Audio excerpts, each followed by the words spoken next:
A historic day in Britain as it counts the hours to the moment when lawmakers accept or reject Prime Minister Theresa May's deal for leaving the European Union. Most observers say they're likely to throw out the controversial deal, which has split the nation. In the House of Commons on Monday, May urged lawmakers to support her plan, but her plea was scorned by opposition leader Jeremy Corbyn.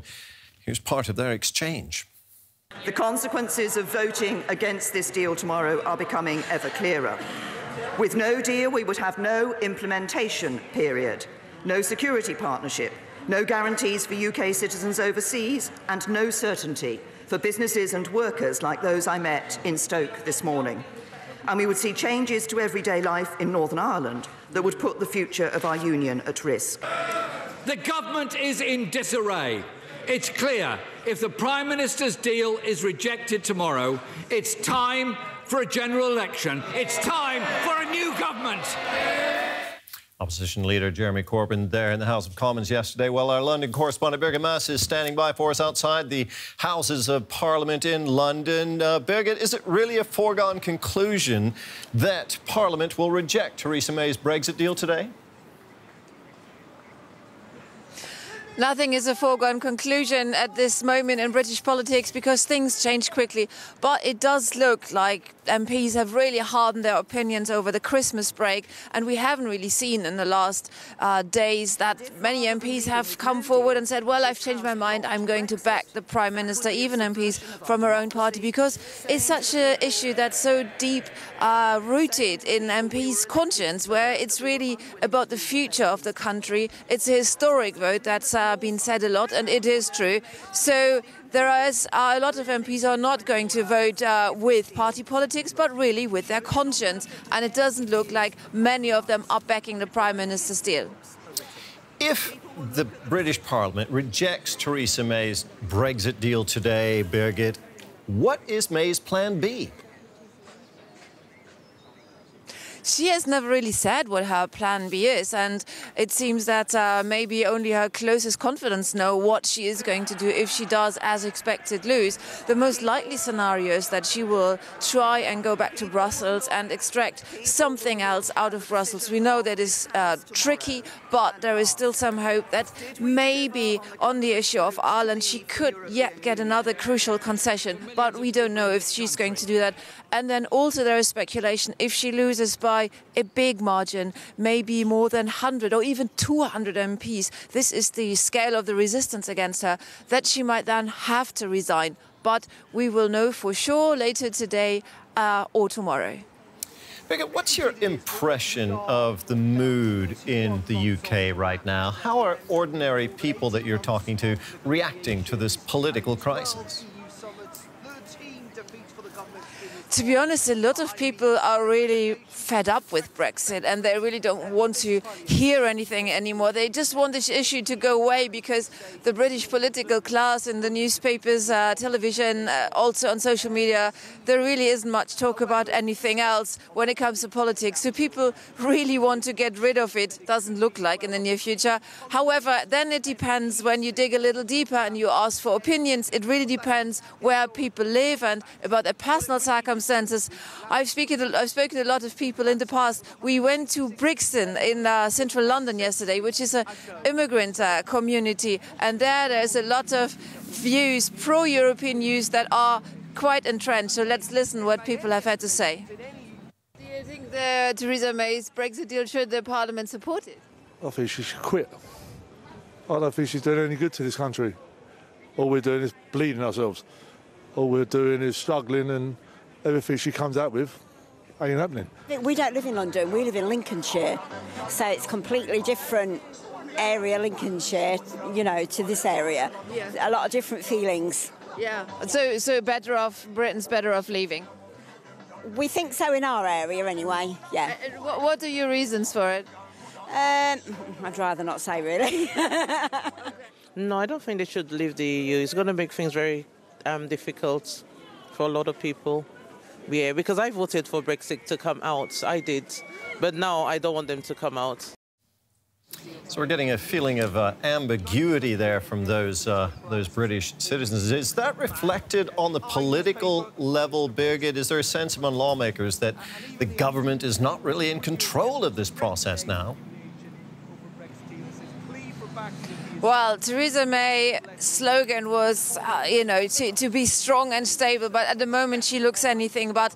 And it is true that Parliament is trying to somehow now take advantage of that, and MPs are really trying to drive the process of Brexit and get more influence. We've seen a lot of amendments to the deal, and it's the question is which one are going to be voted on tonight. But we see MPs from both sides of the Brexit divide, Remain and Brexiteer MPs, to try and influence and come round to their side. So the Remain MPs are hoping that there could be an even softer Brexit than the one that Theresa May is proposing. And then there are many of the pro-Brexit side that really say, well, let's not give Brussels any money before we have got any trade deal, and if need be, we're just going to crash out with no deal. But that does not reflect the mood across Parliament. Most people, most parliamentarians don't want to crash out without a deal, and indeed that's what Theresa May and her government want to prevent. Birgit, thank you so much for now. Our London correspondent, Birgit Maas, outside the UK Houses of Parliament. Well, the Brexit decision in the British Parliament today, of course, has big implications for business. Gerhard. That's right, Terry. It's just 2 months and a bit to go until it will become reality. And you know what? Business will breathe a sigh of relief today when and if the uncertainty finally ends. And not only British business. Here in Germany, companies are watching today's vote with bated breath because a vote against the agreement would make a so-called hard Brexit more than likely, and nobody here wants that. A new survey by consultancy firm Ernst & Young shows that 65% of German businesses say that any kind of Brexit will be bad for Germany, even though only last year an Ernst & Young survey showed that Germany would actually be the country to most benefit from Brexit. Still, the survey of 400 German businesses today reveals that a full 92% of them stand firmly behind Brussels' policy of not allowing Britain to cherry-pick which elements of its EU privileges, such as free trade, it wants to keep. And interestingly, German managers believe Brexit will be bad for Germany, but not even a third of respondents see major disadvantages for their own companies. For more on that, I spoke to Julie Teigland from Ernst & Young, who conducted this study, and I asked her if she could put a figure to how bad Brexit will be for German business. The feeling is that it's going to be bad, but a lot of the companies are saying, not by me, which is an interesting result of our study. Two-thirds of respondents said it will be bad for Germany, and you said only one-third says it will affect their own company.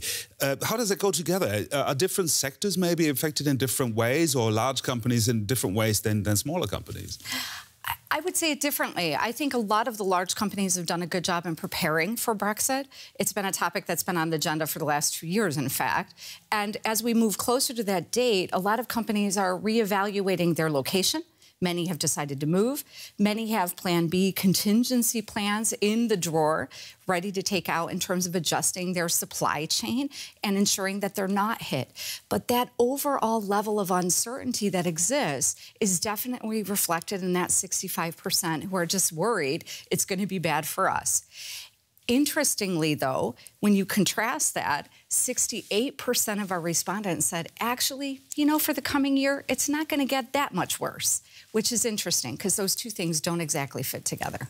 How could Germany benefit from Brexit? Is there any way it's just financial services companies moving to Frankfurt, or what would it be? Well, we see that indeed, that financial service companies are moving to Frankfurt, that Frankfurt is profiting. And in fact, in the study that we did last year, it was expected that Germany would be one of the countries to profit from a Brexit, in seeing a lot of the professional services sector coming across the channel and coming either to Paris or to Frankfurt. So we see that as a positive.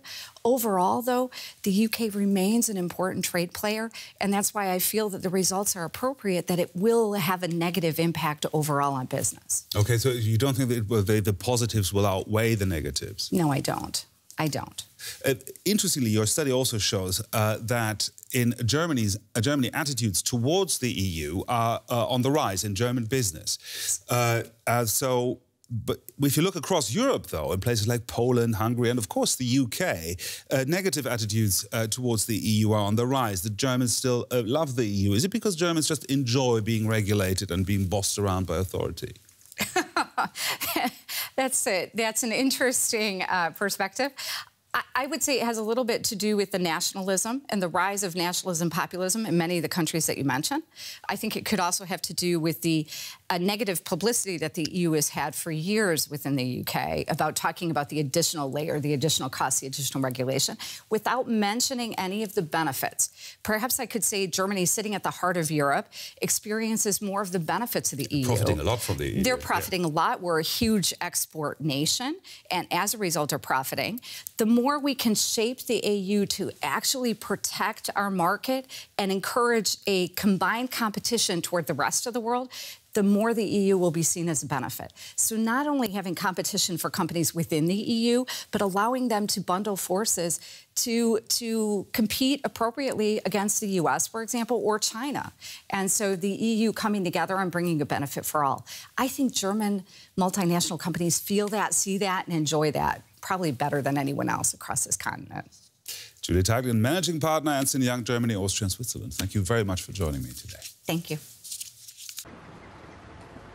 When Terry Hughes enters his gas station shop, he's in the Republic of Ireland. But walking past some groceries and out the back door takes him across a national border, straight into the United Kingdom.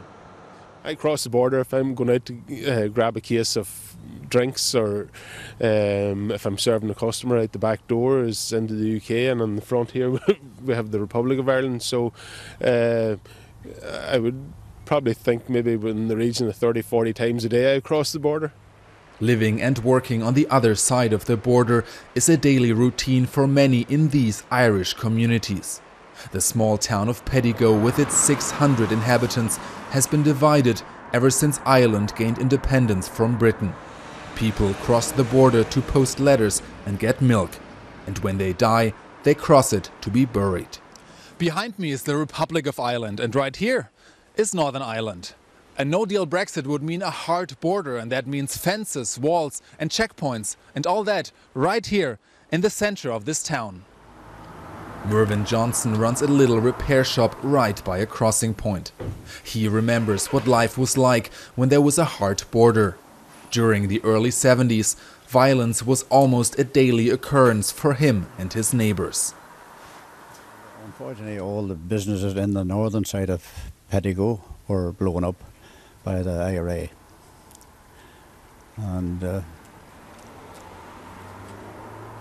we certainly wouldn't like the same thing to go back again. But tensions are already running high.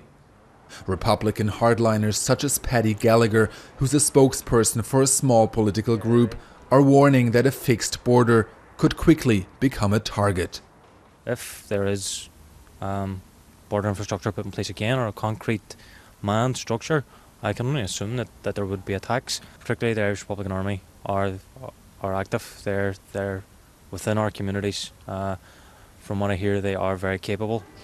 A return to violence due to Brexit, a nightmare scenario for gas station owner Terry Hughes. In the 20 years or so of peace in this country, I've never seen the country as polarised. So you're in a powder keg and you're just waiting for the ignition. Heading home into the north, again across the border, Terry is hoping for a Brexit solution that won't close crossings and reopen old wounds.